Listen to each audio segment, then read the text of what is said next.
প্রস্তাবটির মধ্যে উনি যে বক্তব্য রেখেছেন সেই বক্তব্যের মধ্যেই উত্তরটা রয়ে গেছে। তারপরেও আমি ওনার বক্তব্যটাই রিপিট করছি।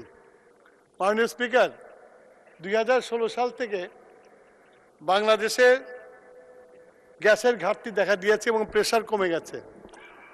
প্রেশার কমে যাওয়ার ফলে এখন যেসব বাড়িঘরে বিদ্যুৎ গ্যাসের লাইন আছে এবং যেসব ইন্ডাস্ট্রিগুলোতে লাইন আছে সেই সব জায়গায় প্রেশার কমের জন্য সরবরাহ কমে গেছে।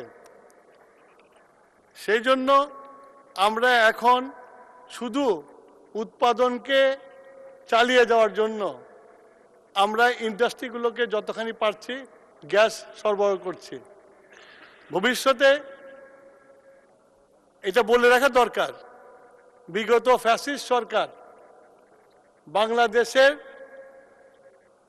গ্যাস উত্তোলনের জন্য কোনো রকম অনুসন্ধান করে নাই।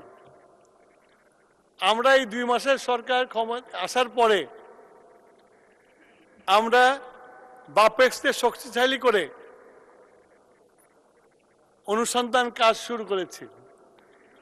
যদি এই অনুসন্ধানে যদি আমরা সফলকাম হই, আমি আশা করি যেসব গ্যাস কানেকশন দেওয়া আছে সেই সব জায়গায় আমরা কানেকশন দিতে পারবো, প্রেশারও দিতে পারবো।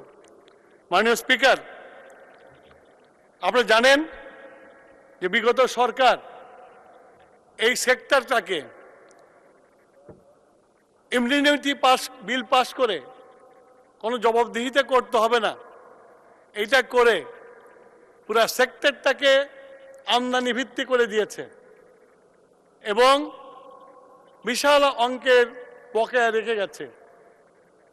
এর মাঝেই আমরা এখন সিদ্ধান্ত নিয়েছি আমাদের দেশীয় গ্যাস ফিল্ডগুলোতে অনুসন্ধান করে এবং আমাদের দেশীয় গ্যাস ফিল্ড যেগুলো পরিত্যক্ত হয়ে গেছে তার মধ্যে যে লেফটওভার গ্যাস আছে সেগুলোকে উত্তোলন করে আমাদের ডোমেস্টিক চাহিদা মেটানোর চেষ্টা করব। মাননীয় স্পিকার, আপনাকে ধন্যবাদ আমাকে বক্তব্য দেওয়ার সুযোগ করে দেওয়ার জন্য।